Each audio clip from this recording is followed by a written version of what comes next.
যখন শিশু মুহাম্মদকে আমার পেটের মধ্যে কনসেপ্ট করি, যখন আমার পেটের মধ্যে আসে, দুনিয়ার মা বোনদের দিকে তাকাইলে দেখা যায় মাদের পরিবর্তন এসে যায়, পেটের আকৃতি পরিবর্তন হয় এবং ভালো করে খাইতে পারে না, বমি আসে, চলতে পারে না, কষ্ট অনুভব হয়।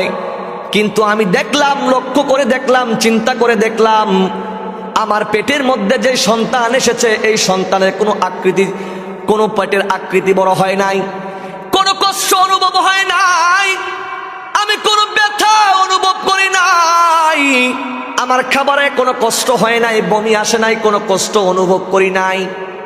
কিন্তু মজার ব্যাপার হলো, উম্মে আইমান বলেন, শিফা রাদিয়াল্লাহু তাআলা আনহা বলেন, সুয়াইবা রাদিয়াল্লাহু তাআলা আনহা বলেন, যখন মুহাম্মদুর রাসূলুল্লাহ দুনিয়ার মধ্যে জন্মগ্রহণ করে আমরা একটা অলৌকিক ঘটনা দেখলাম রে ভাই।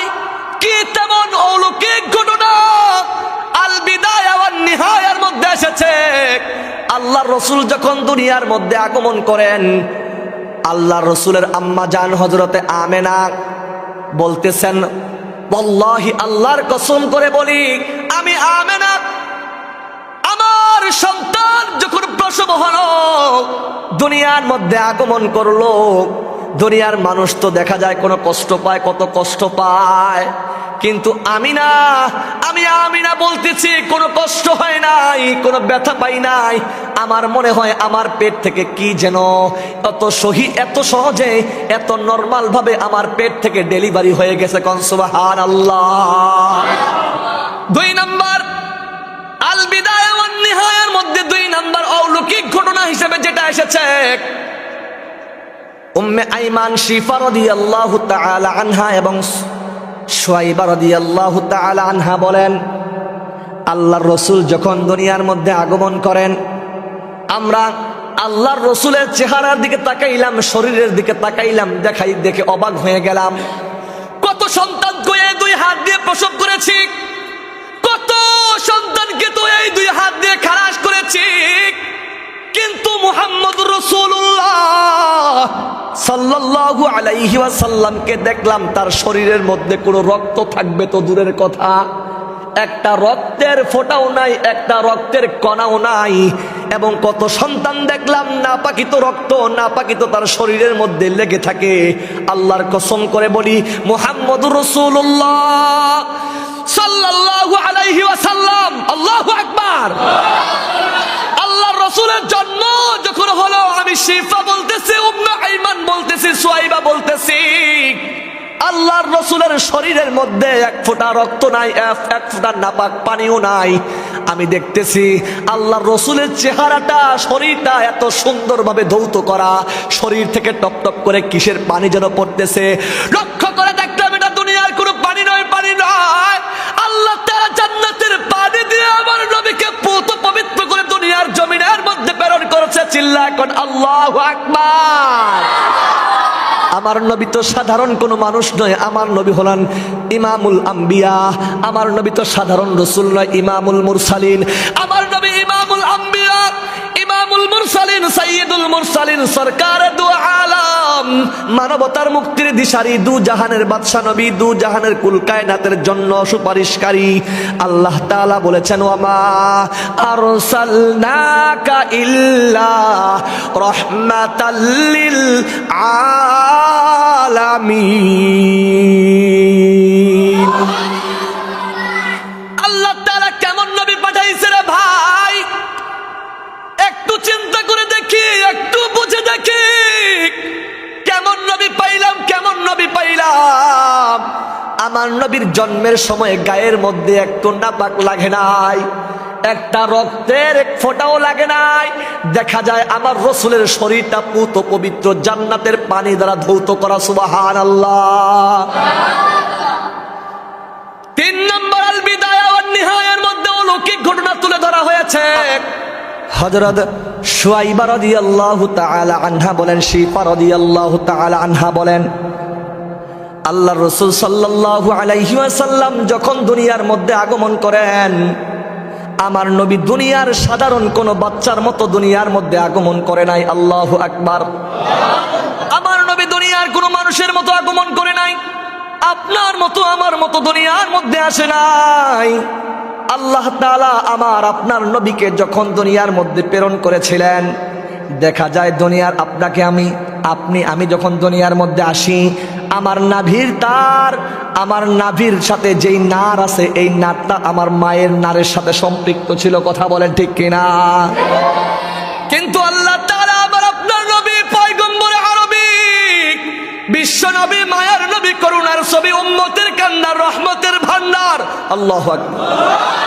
আল্লাহ তাআলা যেই নবীকে প্রেরণ করেছেন, ওই নবীর জন্ম যখন দুনিয়ার মধ্যে হয়, উম্মে আইমান ডাক দিয়ে বলে, তামাম দুনিয়ার মানুষ শোনো রে, আমার নবীর নারের সাথে আমার নবীর আম্মাজান আমেনার নারের কোনো সম্পর্ক ছিল না, কারণ নারের মাধ্যমে সন্তানকে খাবারের ব্যবস্থা করা হয়।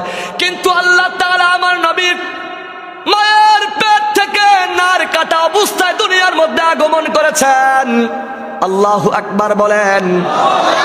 প্রসিদ্ধ কিতাব, তারিখের কিতাব আল বিদায়া ওয়ান নিহায়ার 4 নম্বর অলৌকিক ঘটনা হলো, আল্লাহর রাসূল সাল্লাল্লাহু আলাইহি ওয়াসাল্লাম যখন দুনিয়ার মধ্যে আবির্ভূত হন, আগমন করেন, আল্লাহর রাসূল সাল্লাল্লাহু আলাইহি ওয়াসাল্লামের উম্মে আইমান দেখলেন, উম্মে আইমান দেখলেন, উম্মে আইমান দেখলেন, শিফা দেখলেন, সুয়াইবা দেখলেন। আল্লাহর নবী যখন দুনিয়ার মধ্যে আগমন করেছে, তার লজ্জা স্থান কেউ প্রদর্শন করতে পারে না। আর আপনার আমার লজ্জা স্থান তো সবাই দেখছে কিনা জন্মের সময়? কথা বলে না কেন? দেখছে কিনা বলেন? কিন্তু উম্মে আইমান বলেন, শিফা বলেন, সুয়াইবা বলেন, আল্লাহর রাসূল যখন দুনিয়ার মধ্যে আগমন করেছে, আল্লাহর রাসূল সাল্লাল্লাহু আলাইহি ওয়াসাল্লামের আল্লাহর রাসূল সাল্লাল্লাহু আলাইহি ওয়াসাল্লাম খতনা অবস্থায় দুনিয়ার মধ্যে আগমন করেছে। সুবহানাল্লাহ। এই খতনা হলো সুন্নতে রাসূল, শুধু আমাদের নবীর সুন্নাত নয়, কিতাবের মধ্যে আসছে, হাদিসের মধ্যে আসছে, সুনানুল মুরসালিন আরবাআতুন, সমস্ত নবীদের সুন্নত হলো 4টা। আল্লাহু আকবার কয় না? সমস্ত নবীদের সুন্নত কয়টা? সমস্ত নবীদের সুন্নত 4টা, তার মধ্যে একটা হলো খতনা, যেটাকে বলা হয় সুন্নতে রাসূল। খতনা অবস্থায় আমার নবীর আগমন দুনিয়ার মধ্যে। আল্লাহর রাসূলের বড় অলৌকিক ঘটনার মধ্যে একটা অলৌকিক ঘটনা, আল্লাহ তাআলা আমার আপনার নবীকে খতনা অবস্থায় দুনিয়ার মধ্যে পদার্পণ করেছে। চিল্লায় এখন আল্লাহু আকবার। 5 নম্বর অলৌকিক ঘটনার মধ্যে আল বিদায়া ওয়ান নিহায়া বলেন, গভীর মনোযোগ দেন, কানটা লাগান। আল্লাহর নবী যখন দুনিয়ার মধ্যে পদার্পণ করলেন, আগমন করলেন, আল্লাহর রাসূল দুনিয়ার সাধারণ মানুষদের মতো আগমন করে নাই, সাধারণ বাচ্চার মতো আসে নাই। আল্লাহর রাসূল যখন দুনিয়ার মধ্যে পদার্পণ করলেন, পদার্পণ করার সাথে সাথে নাক এবং কপালটা জমিনের মধ্যে ঠেকাই দিলেন। আল্লাহু আকবার। সিজদা অবস্থায় আসলেন, সিজদা অবস্থায় আসলেন, আল্লাহর বরত্ব আদায় করতেছে। আল্লাহর রাসূলের জবানটা লড়তেছে, ঠোঁটটা লড়তেছে, ঠোঁটটা লড়তেছে, ঠোঁটটা লড়তেছে। উম্মে আইমান বলেন, কি যেন নবীর, কি যেন এই ছোট্ট বাচ্চার জবান লড়তেছে, কি যেন বলতে চায়, কি যেন বলতে চায়। শিফা উম্মে আইমান সুয়াইবা রাদিয়াল্লাহু তাআলা আনহা বলেন, যখন দেখলাম ছোট্ট সন্তান, ছোট্ট শিশু আবির্ভূত হওয়ার সাথে সাথে জবান নড়ে, আমরা তার মুখের কাছে আমাদের কানটা নিলাম, কান নিলাম, কান কিনেছি, এইভাবে নিলাম, কানটা নিলাম।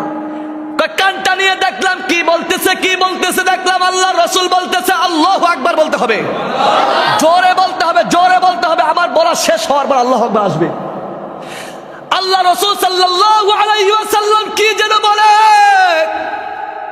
উম্মে আইমান বলে, তার কানের সাথে তার মুখের কাছে আমার কানটা নিলাম। কানটা নেওয়ার পরে দেখলাম পবিত্র আল্লাহর বাক্য বলতেছে। কি বাক্য? আল্লাহর রাসূলের জীবনের প্রথম বাক্য হলো আল্লাহু আকবার কাবীরা। সুবহানাল্লাহ। আল্লাহ বড়। কি বলেন? আল্লাহ কি বলতেছে? আল্লাহু আকবার কাবীরা, আলহামদুলিল্লাহি কাসীরা, ওয়া সুবহানাল্লাহি বুকরাতাও ওয়া আসীলা। আল্লাহু আকবার। আমার রাসূল সাল্লাল্লাহু আলাইহি ওয়াসাল্লাম কত সুন্দর করে আল্লাহর বরত্ব প্রশংসা আদায় করে জমিনের মধ্যে পদার্পণ করলেন। আল্লাহ রাসূল সিজদা অবস্থায় দুনিয়ার মধ্যে আগমন করলেন। তারপরে আল বিদায়া ওয়ান নিহায়ার মধ্যে 6 নম্বর যে অলৌকিক ঘটনা তুলে ধরা হয়েছে, সেই ঘটনা হলো তদানীন্তন সময় পারস্য ছিল, রোম ছিল পারস্য। ওই পারস্যের বড় বড় দালানগুলো ছিল, দালান বড় বড় বিল্ডিংগুলো ছিল।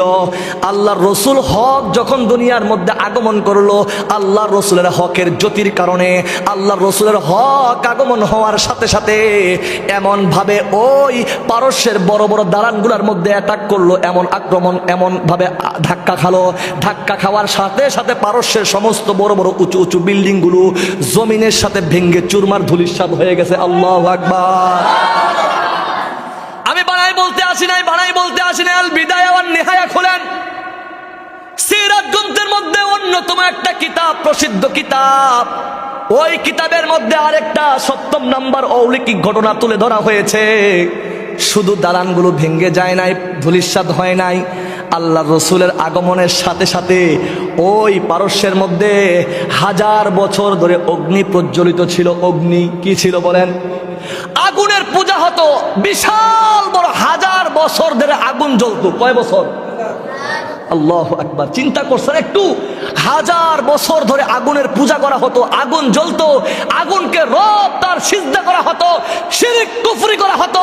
সে সময় আল্লাহ রসুল যখন আগমন করছে, সঙ্গে সঙ্গে ওই পারস্যের বিশাল 1000 বছরের অগ্নিকুণ্ড মুহূর্তের মধ্যে নিভে গেছে। কোন সুবহানাল্লাহ। এটা রসুলের জন্ম, রসুলের জন্ম। এখন আসে আল্লাহ রসুলের ওফাত, মিলাদুন নবী সাল্লাল্লাহু আলাইহি ওয়াসাল্লাম। মিলাদ কোনো পালন করা যায় না, মিলাদ হলো বিশ্বাসের নাম, বিশ্বাসের নাম। মিলাদ পালনের নাম না। বলেন মিলাদ কিসের নাম না?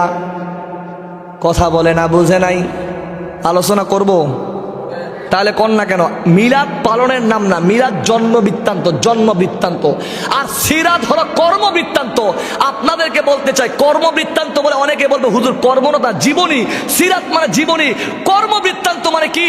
রসুলের 63 কাল জিন্দিগির মধ্যে একদিন বাদ দেন, 62 বছর, বলেন 62 বছর, 364 দিন। এই 364 দিনের মধ্যে আল্লাহ রসুল হাঁটছেন, চলছেন, খাইছেন, বসছেন, সংসার ছিল, বিবি ছিল, ছেলে মেয়ে ছিল। আল্লাহ রসুলের প্রত্যেকটা নামাজ ছিল, দোয়া ছিল, দুরূদ ছিল, মাসতুদ দোয়া ছিল। এই প্রত্যেকটা কর্ম হলো সিরাতুন নবীর অন্তর্ভুক্ত। আল্লাহু আকবার বলেন। তাহলে একটু আসেন আমার দিকে। আল্লাহ রসুল সাল্লাল্লাহু আলাইহি ওয়াসাল্লামের মিলাদ সম্পর্কে বলেছি, তারপরে বলবো কি ওফাত সম্পর্কে, তারপরে বলবো সিরাত সম্পর্কে, বলে আলোচনা শেষ করব। 3টা পয়েন্ট নিয়ে কথা বলবো। কয়টা পয়েন্ট? একটা মিলাদ, 2টা হলো ওফাত মানে নবীজির ইন্তেকাল, 3 নাম্বার মাঝখান হলো কি মিলাদ এবং ওফাতের মাঝখানে অবস্থান করে সিরাত।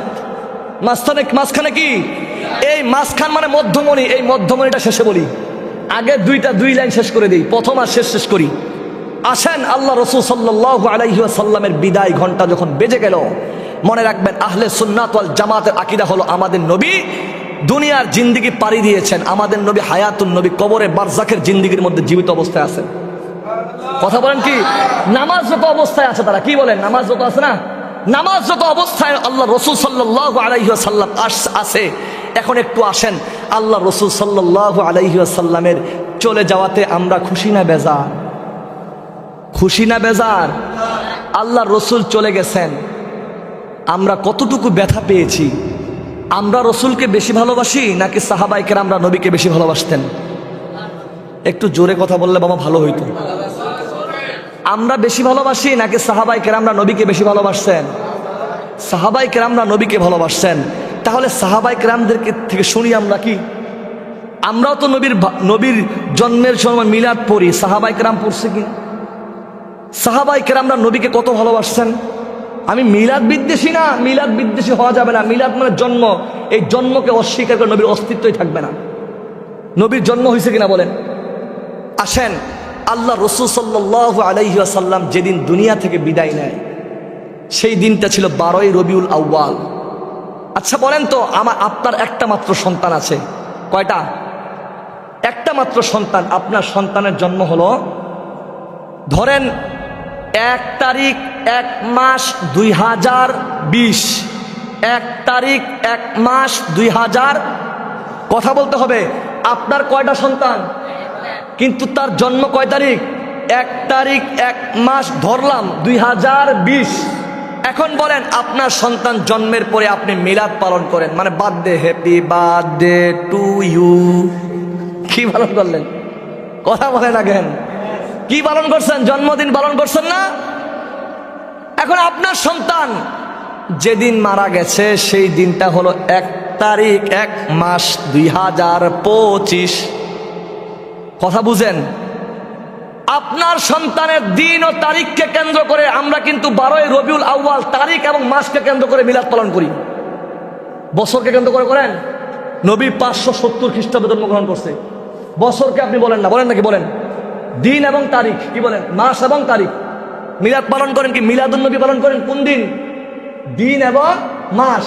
কথা বলে রাখেন, দিন এবং মাস। আচ্ছা, যখন 12ই রবিউল আউয়াল আসে আমরা মিলাদুন নবী পালন করি, আলহামদুলিল্লাহ, ভালো কথা। কিন্তু 12ই রবিউল আউয়াল তো নবীজির ওফাতের দিন। একই দিনে জন্ম, একই দিনে কি?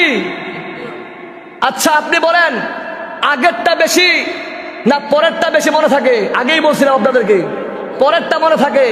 আগে সুখ, তারপরে দুঃখ, পরের দুঃখটাই মনে থাকে। নবীর জন্ম আগে, নবীর চলে যাওয়া পরে, পরেরটাই প্রাধান্য পায় বেশি। আগে নামাজ পড়তেন না, পরে নামাজ পড়েন, এই নামাজটা আল্লাহর কাছে গ্রহণযোগ্য হবে। কথা বলেন ঠিক কিনা? হাদিস শুনেন, ইন্নামাল আ'মালু বিল খাওয়াতিম। আল্লাহর রাসূল বলেছেন শেষ আমলই নির্ভরযোগ্য, শেষ আমলই নির্ভরযোগ্য। শেষটাই প্রাধান্য পায় কি পায় না?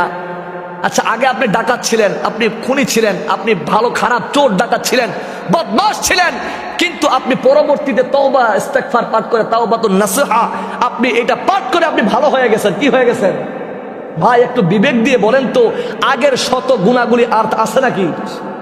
আল্লাহ তাআলা পবিত্র কুরআনুল হাকীমের মধ্যে বলেন, ইল্লা মান তাবা ওয়া আমানা ওয়া আমিলা আমালান সলিহান। আল্লাহ তাআলা এই আয়াতের মধ্যে বলতেছেন, আল্লাহর পয়গম্বর বলতেছে, तमाम পৃথিবীর মানুষ একটু শোনো, আল্লাহ তাআলা আমার উপর আয়াতে কারিমা নাজিল করতেছেন, আয়াতে কারিমা নাজিল করতেছে। কি আয়াতে কারিমা? আল্লাহ তাআলা বলতেছেন, ও বান্দা, গুনাহ থেকে যদি তাওবা করে নাও, তাওবা করে নাও, ইল্লা মান তাবা ওয়া আমানা ওয়া আমিলা আমালান সলিহা।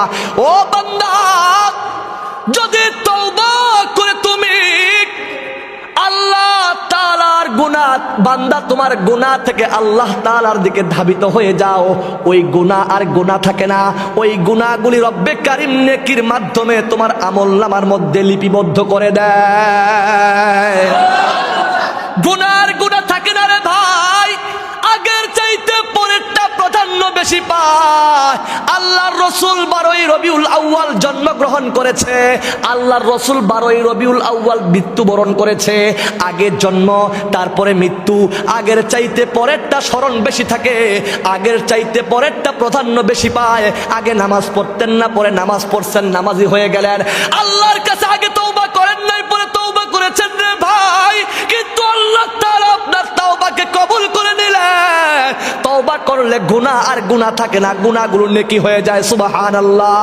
এই জন্যই বলতে চাই, পখিলাগার মুসলমান, ও আল্লাহর বান্দা, একটু মনোযোগ দাও। তোমার একটা সন্তান ছিল, জন্মগ্রহণ করেছে 1 তারিখ 1 মাস 2020। তোমার সন্তানটা 1 তারিখ 1 মাসে মৃত্যুবরণ করেছে। আগে ওই দিনটা তুমি আগে কি পালন করতা? Happy birthday to you. আগে জন্মদিন পালন করতা, মিলাদ পালন করতা। কিন্তু তোমার সন্তান যেদিন দুনিয়া থেকে বিদায় নিয়েছে, 1 তারিখ 1 মাসে বিদায় নিয়েছে, সেদিন থেকে এই দিনটা আসলে দুঃখ দেয়, ব্যথা বেদনা হয়, তোমার দিলটাকে জ্বালিয়ে দেয়, ধ্বংস করে দেয়, তোমার কলিজার মধ্যে আঘাত আসে। এই দিনটা তো আনন্দের দিন হতে পারে না, এই দিনটা আমার সন্তানের শেষ বিদায়ের দিন। কথা বললো ঠিক না বললো ঠিক? জোরে বলেন, জোরে বলেন। আপনি আগে আনন্দ করতেন, কিন্তু কোন বিবেকবান সুপুরুষ ব্যক্তি, জ্ঞান সম্পন্ন ব্যক্তি আর কখনো ওই দিনটাকে আনন্দ করতে পারে না। কারণ ওই দিনটা আমার সন্তানের মৃত্যু দিবস, আমার সন্তানের জন্মতে খুশি হয়েছি, চলে যাওয়াতে হাজার কোটি গুণ ব্যথিত হয়েছি। এই জন্য এইটা আর আনন্দ পালন করব না, করলে হয়তো বা দোয়া খায়ের হবে, আমার সন্তানের রূহ মাগফিরাতের জন্য দোয়া হবে, কোরআন তেলাওয়াত হবে, তাসবিহ তাহলিল পাঠ করা হবে, দোয়া কালাম পাঠ করা হবে। কথা বলেন ঠিক কিনা?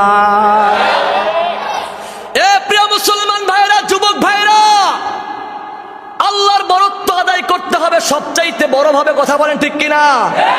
আল্লাহ তাআলা বলেছেন ওয়ারাব্বাকা ফাকাব্বির, তোমার রবের আওয়াজটা সবচাইতে উঁচু আওয়াজের হবে, সবচাইতে ভিন্ন হবে। মনে রাখবেন, এই পয়েন্টটা মনে রাখবেন, যেই জায়গায় হক চুপ থাকে সেই জায়গায় বাতিল মাথাচাড়া দিয়ে বড় হয়ে যায়, আর যেই জায়গার মধ্যে হকের আওয়াজ বড় আছে ওই জায়গায় বাতিল দেবে থাকে, নিচু হয়ে থাকে। কথা বলেন ঠিক কিনা? সম্মানিত মুহতারাম হাজিরিন, আল্লাহর রসুলের ওফাত, বলতেছিলাম জন্মের মধ্যে যা আনন্দ পেয়েছি, এখন ওফাতের সময় কি কাণ্ড ঘটছে একটু শুনবেন কিনা?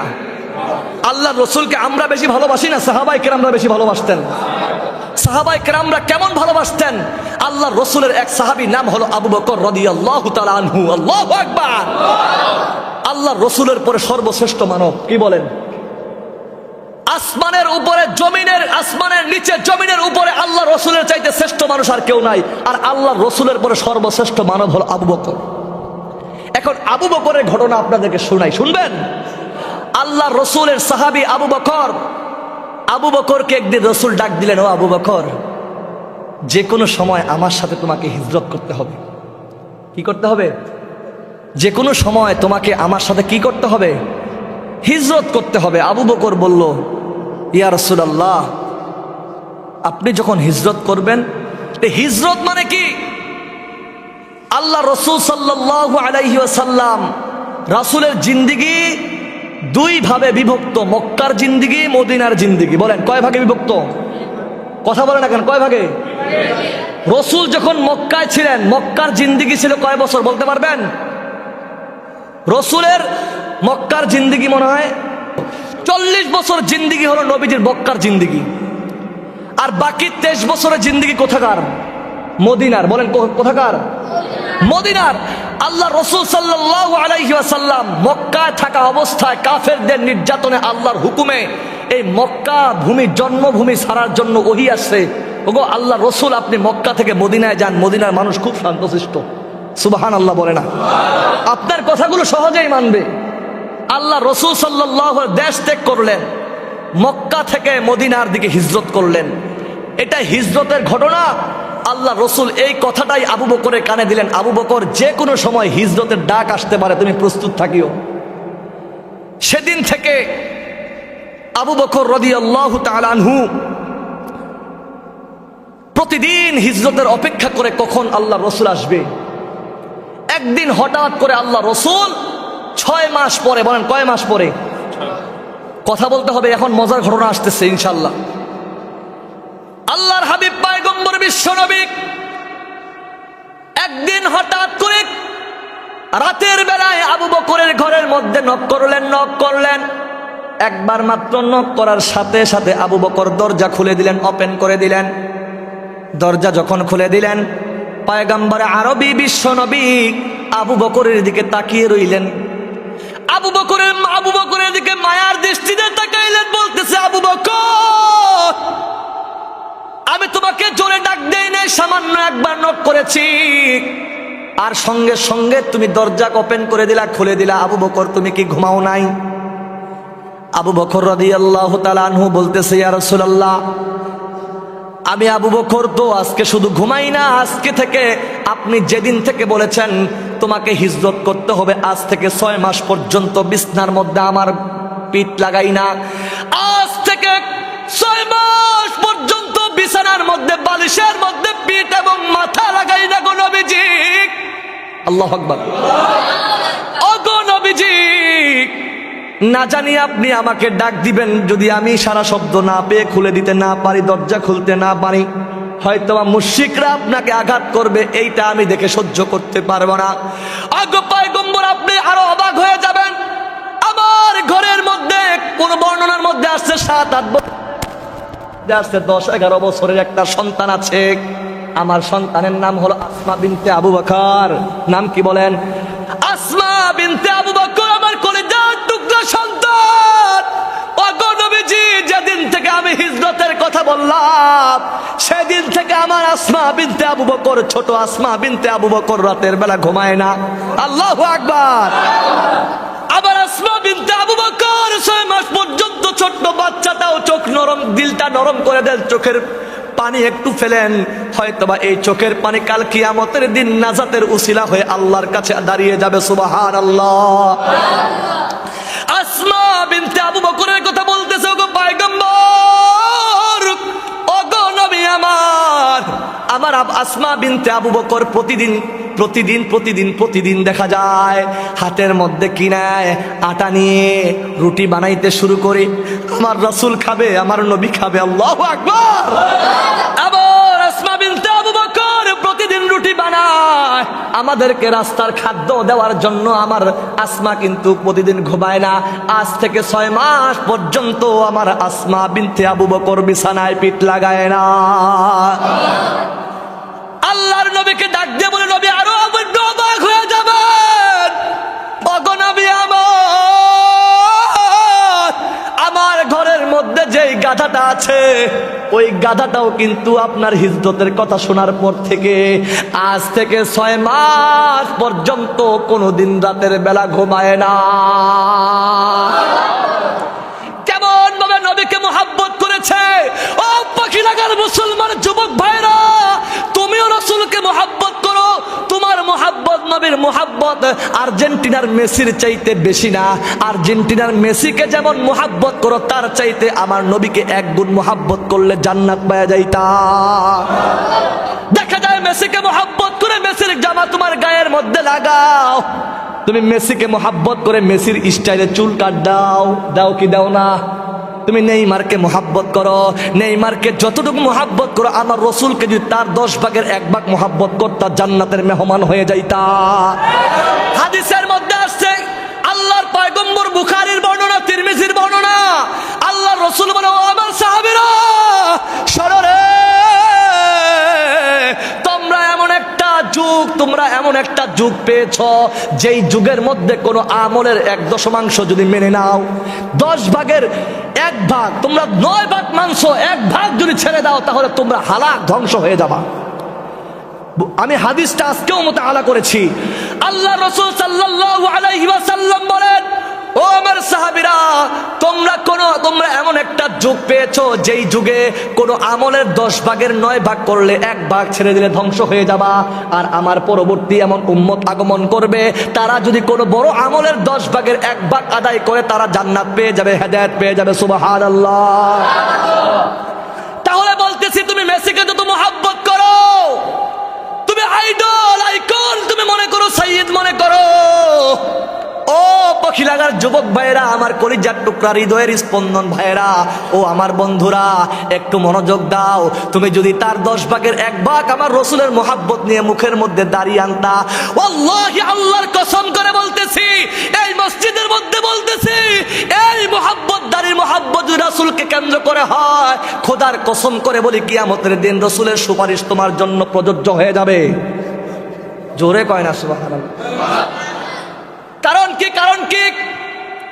আল্লাহ রাসূল বলেন, যদি কোনো ব্যক্তি একটা সুন্নতকে জিন্দা করে, মান তামাসসাকা বিসুন্নতি ইনদা ফাসাদা উম্মতি ফালাহু আজরু মিআতু শাহীদ, যদি কোনো ব্যক্তি কোনো একটা পরিত্যক্ত সুন্নত যেটা আর রাখা হয় নাই, পালন করা হয় না, এমন একটা সুন্নতকে যদি কোনো ব্যক্তি জিন্দা করে তার আমলনামার মধ্যে 100 শহীদের সওয়াব দান করা হয়।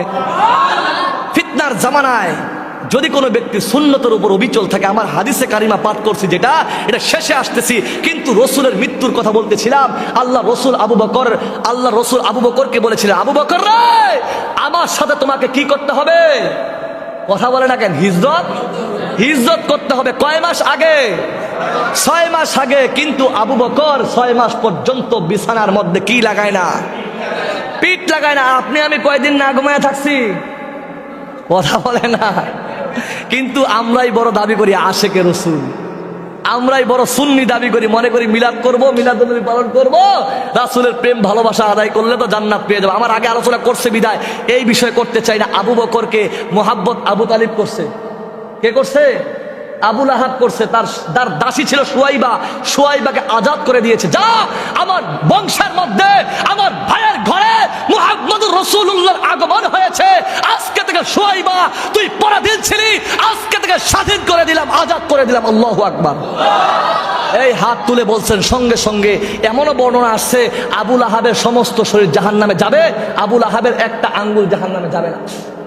সুবহানাল্লাহ। ভাই একটু মোহাব্বত কাকে বলে? একটু আসেন না আমার বয়ানটা শুনেন। আল্লাহ রসুল যখন আবু বকরকে বললেন, আবু বকর হিজরত করতে হবে। কি করতে হবে? হিজরত করতে হবে। 6 মাস পর্যন্ত ঘুমায় নাই। আরেকটু সামনের দিকে যাই, আল্লাহ রসুলের বিদায় সাহাবায়ে কেরামরা কোনো মতেই মেনে নিতে পারে না। আল্লাহর রসুলের মৃত্যুর খবর চতুর্দিকে এলান হয়ে গেল। ওমর তো আল্লাহর রসুলের মৃত্যুর খবর শোনার সাথে সাথে নির্বাক হয়ে গেলেন, পাগলের মতো হয়ে গেলেন। হাতের মধ্যে বড় তলোয়ার নিলেন, বড় তলোয়ার। যে বলবে আল্লাহর নবী দুনিয়ার মধ্যে নাই, আমি ওমর তার গর্দান থেকে মাথা উড়াইয়া দিব। কি বলছে? যে বলবে নবী নাই, তার মাথা থেকে, গর্দান থেকে মাথা আর থাকবে না। কে উমর? কে উমর? হাদিসের মধ্যে আল্লাহর পয়গম্বর জানিয়ে দেন, আল্লাহর রসুল বলেন, লাউ কানা বা'দি নাবিয়্যান লাকানা উমর। যদি আমার পরে কেউ নবী হতো, সেই নবী কে হতো বলেন? উমর হতো। নবী হওয়ার যোগ্যতা যার মধ্যে ছিল, সেই উমর নির্বাক হয়ে গেছে, পাগল হয়ে গেছে, পাগলের মতো কথা বলতেছে। আল্লাহ তো বলেছেন ইন্নাকা মাইয়িতুন ওয়া ইন্নাহুম মাইয়িতুন। কথা বলেন ঠিক কিনা? মৃত্যুর কথা বলছে কিনা? আল্লাহ বলছে কিনা বলেন? কিন্তু উমর পাগল হয়ে গেছে, বলতেছে যে বলবে আমার নবী নাই, তাকে গর্দান থেকে মাথা উড়াইয়া দিব। ওমরকে সান্ত্বনা দেওয়ার জন্য সমস্ত সাহাবীরা বুঝাচ্ছে, বুঝে না। এই খবর আবু বকরের কানের মধ্যে চলে গেল, বলে আবু বকর, ও আবু বকর, তুমি কি জানো আমাদের নবী, দয়ার নবী, মায়ার নবী দুনিয়া থেকে বিদায় নিয়েছে? এই মৃত্যুর খবর শোনার সাথে সাথে আবু বকর গাধার পিঠের মধ্যে ছিলেন, উটের মধ্যে ছিলেন, বর্ণনা এসেছে, নির্বাক হয়ে গেলেন, জবান বন্ধ হয়ে গেল। ওই গাধার পিঠ থেকে মাটির মধ্যে নেমে গেলেন। কি যেন আবু বকরের কলিজার মধ্যে আঘাত করছে, আঘাত করছে। কেমন আঘাত করেছে? একটু গভীর মনোযোগ দেন, কান দিয়ে শ্রবণ করেন। আবু বকর এমন কষ্ট, ব্যথায় ব্যথিত হয়েছে, আবু বকরের কলিজার মধ্যে আঘাত লেগেছে। বর্তমান একটা রোগ দেখা যায়, মানুষ হার্ট অ্যাটাক করে মারা যায়। হার্ট অ্যাটাক মুহূর্তের মধ্যে মারা যায় কি যায় না? এমন কষ্ট লাগে। আবু বকর তখন কলিজার মধ্যে অ্যাটাক হয়েছে, কলিজা অ্যাটাক হয়েছে। কি হয়েছে বলেন? কলিজার মধ্যে আবু বকর অ্যাটাক করেছে। নির্বাক হয়ে গেলেন, আর গোড়ার মধ্যে চড়ে, গাধার মধ্যে চড়ে আল্লাহর রসুলের সাথে কাছে চলে গেলেন। গিয়ে দেখতেছেন আবু বকর, ওমর পাগলামি করতেছে। ওমর রে, পাগলামি করিস না। সান্ত্বনা দিলেন, সান্ত্বনায় শান্ত হলেন। কথা বড় সংক্ষিপ্ত করে বলতেছি, পাগলামি করিস না রে ভাই। আল্লাহ রসুল চলে গেছে, এটা মেনে নিতেই হবে। আল্লাহ রসুল চলে যাওয়ার পরে এই বুঝ যখন আবু বকর দিলেন, মুহূর্তের মধ্যে ওমর কি হয়ে গেলেন? শান্ত হয়ে গেলেন, পাগলামি বন্ধ করে দিলেন। কিন্তু দেখা যায় আবু বকর কি যেন ব্যথা অনুভব করে, কি যেন ব্যথা অনুভব করে। আল্লাহ রসুলের মৃত্যুর পরে যখন আবু বকরের মৃত্যু হয়েছে, মৃত্যুর সময় দেখা যায় আবু বকরের প্রস্রাবের রাস্তা দিয়ে রক্ত নির্গত হয়। রক্ত কি নির্গত হয়? একটু কথা বলেন বাবা। আমি তো বলছি প্রস্তুত থাকতে হবে কথা বলার জন্য। কি বের হচ্ছে? কি নির্গত হচ্ছে? আবু বকর যখন প্রস্রাব করে, প্রস্রাবের রাস্তা দিয়ে রক্ত নির্গত হয়, তদানীন্তন সময়ে যারা চিকিৎসক ছিলেন, ঝাড় ফুঁক করতেন, যারা মানুষকে চিকিৎসা শিক্ষা দিতেন, চিকিৎসা করতেন, তারা জিনিসটা বুঝলেন কি কারণে রক্ত বের হচ্ছে আর রক্ত বের হওয়ার কারণ কি। তারা বুঝতে পারলেন এই রোগটা তো একদিন থেকে নয়, আজ থেকে রসুলের মৃত্যু যেদিন হয়েছে সেদিন থেকে আবু বকরের এই রোগটা উৎপন্ন হয়েছে। আবু বকর মৃত্যুর সময় দেখলেন এই রোগটা তো তখন থেকে, আল্লাহর রসুল যখন দুনিয়া থেকে বিদায় নিয়েছে, এমন ভাবে কলিজার মধ্যে অ্যাটাক করেছিল, কলিজা, গুর্দা, ফেফসা পর্যন্ত কি হয়ে গেছে? ভস্ম হয়ে গেছে। আল্লাহর রসুলের চলে যাওয়া এত ব্যথায় ব্যথিত হয়েছে, দেখা যায় কলিজা পর্যন্ত পানি হয়ে গেছে। ওই কলিজা, ফেফসা, ওই কলিজার প্রস্রাবের রাস্তা দিয়ে বের হইতে শুরু করছে। এই ঘটনাটার চিকিৎসা যারা করছেন তারা বলতেছেন, তাহলে কেমন আবু বকর রসুলকে মহাব্বত করছেন? রসুলের বিদায় মেনে নিতে পারে নাই। মেনে নিতে না পারার কারণে আবু বকর নির্বাক হয়ে গেছে।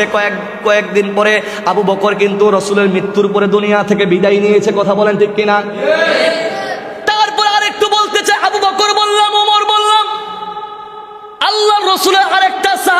হলো তার আব্দুল্লাহ ইবনে যায়েদ ইবনে আব্দ রাব্বিহি। আল্লাহর রসুলের এমন কাছের একজন সাহাবী আব্দুল্লাহ ইবনে যায়েদ ইবনে আব্দ রব্বিহি বলেন, আব্দুল্লাহ ইবনে যায়েদ ইবনে আব্দ রব্বিহি পেশায় একজন কৃষক ছিলেন।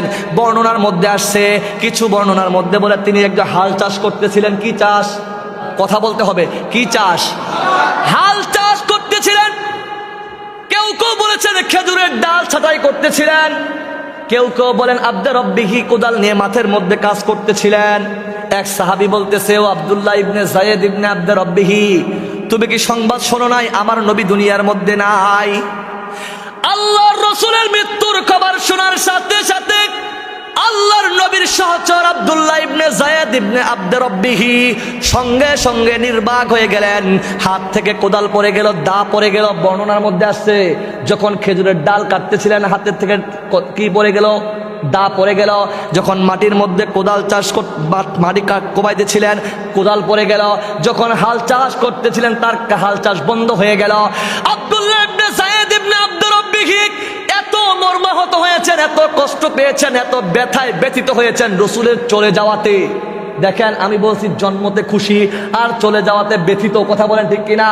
এত ব্যথায় ব্যথিত হয়েছে আব্দুল্লাহ ইবনে যায়েদ ইবনে আব্দ রব্বিহি সঙ্গে সঙ্গে এত বিকট আওয়াজে চিৎকার মারলে বলতেছে, আল্লাহ, ওগো আল্লাহ।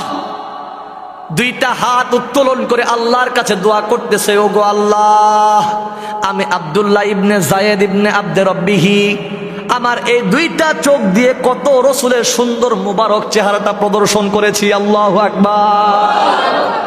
এই চোখ দিয়ে আমার নবীর হাদিস শুনেছি, এই চোখ দিয়ে আমি আল্লাহর রসুলকে প্রদর্শন করেছি, যেই চোখ আর আমার রসুলকে কোনোদিন দেখবে না। আমি আর এই চোখ চাই না। কি বলছে বলেন? যেই চোখ আমার নবীকে দেখবে না সেই চোখ আমি আর চাই না। ওগো আল্লাহ, আমার চোখটা আপনি দুনিয়ার মধ্য থেকে, দুনিয়া থেকে আমার চোখের আলো শক্তি কেড়ে নেন, আমাকে আপনি অন্ধ বানাইয়া দেন। সঙ্গে সঙ্গে আল্লাহর দরবারে আব্দুল্লাহ ইবনে যায়েদ ইবনে আব্দ রব্বিহির দোয়া কবুল হয়ে গেল। আল্লাহ তাআলা সঙ্গে সঙ্গে আব্দুল্লাহ ইবনে যায়েদ ইবনে আব্দ রব্বিহির দোয়ার উসিলায় আব্দুল্লাহ ইবনে যায়েদ ইবনে আব্দ রব্বিহির দুইটা চক্ষুকে অন্ধ করে দিলেন। তারাই তো আশেক। কথা বলেন ঠিক কিনা? কত বড় আশেক! আমার মতো নামধারী সুন্নি না। মিলাদুন নবী পালন করলে পেটের মধ্যে খাবার যায়, সিন্নি পাওয়া যায়, আর সিরাতুন নবী মানলে যুদ্ধের ময়দানে কাফেরের তরবারির আঘাতে ক্ষত বিক্ষত হতে হয়। কথা বলে না কেন? সম্মানিত মুহতারাম হাজিরিন, আরেকটু বুঝেন। আব্দুল্লাহ ইবনে যায়েদ ইবনে আব্দ রব্বি কি হয়ে গেলেন? জোরে বলেন বাবা। অন্ধ হয়ে গেলেন। তারপরে ডাক দিয়ে বলতেছে, ওগো আল্লাহ, ওগো আল্লাহ, আমি আব্দুল্লাহ ইবনে যায়েদ ইবনে আব্দ রব্বিহি কতই না রাসূলের সাথে ছিলাম। আমি রাসূলের পবিত্র জবানের হাদিসগুলো আমার কানে শ্রবণ করতাম। আল্লাহর রাসূল মধুর সুরে নামাজের তেলাওয়াত করতো, আমি কান দিয়ে শ্রবণ করতাম। কত রাসূলের কথাগুলো এই কান দিয়ে শুনতাম। যেহেতু আমার রাসূল দুনিয়ার মধ্যে নাই, আমি আব্দুল্লাহ ইবনে যায়েদ ইবনে আব্দ রব্বিহির কানের সচল থাকতে পারে না। আল্লাহ গো, যেই কান আমার নবীর তেলাওয়াত শুনবে না, যেই কান আমার নবীর কথা শ্রবণ করবে না, সেই কান দিয়ে দুনিয়ার কোন মানুষের কথা আমি শুনতে চাই না। সঙ্গে সঙ্গে আল্লাহ তাআলা আব্দুল্লাহ ইবনে যায়েদ ইবনে আব্দ রব্বিহির কানটাকে বধির বানায়া দিলেন। কানের শ্রবণ শক্তি কেড়ে নিলেন। কান থেকে আর শোনা পায় না, বধির হয়ে গেছে। তিনি তো খাঁটি আশেক। যেই আশেক হওয়ার কারণে, রাসূলের খাঁটি সুন্নি হওয়ার কারণে, দেখেন রাসূলের বিদায়ে আর দুনিয়ার মানুষকে দেখতে চায় না, আর দুনিয়ার মানুষের কথা শুনতে চায় না। দেখতে না চাওয়ার কারণে অন্ধ হয়েছে, না শোনার কারণে বধির হয়েছে। কথা বলেন ঠিক কিনা? আব্দুল্লাহ ইবনে যায়েদ ইবনে আব্দ রব্বিহি আরেকটা ফরিয়াদ করলেন, ওগো আল্লাহ, ওগো আল্লাহ, এই জবান দিয়ে মুখ দিয়ে আমার রাসূলের সাথে কত কথা বলতাম। আল্লাহ, আমার রাসূল দুনিয়ার মধ্যে নাই, আমি আর কার সাথে কথা বলবো? আমি আর কার সাথে কথা বলবো? আল্লাহ, আল্লাহ গো, এই জবান আমি চাই না। আল্লাহ, যেই জবান, যেই মুখ আমার নবীর সাথে কথা বলবে না, সেই মুখ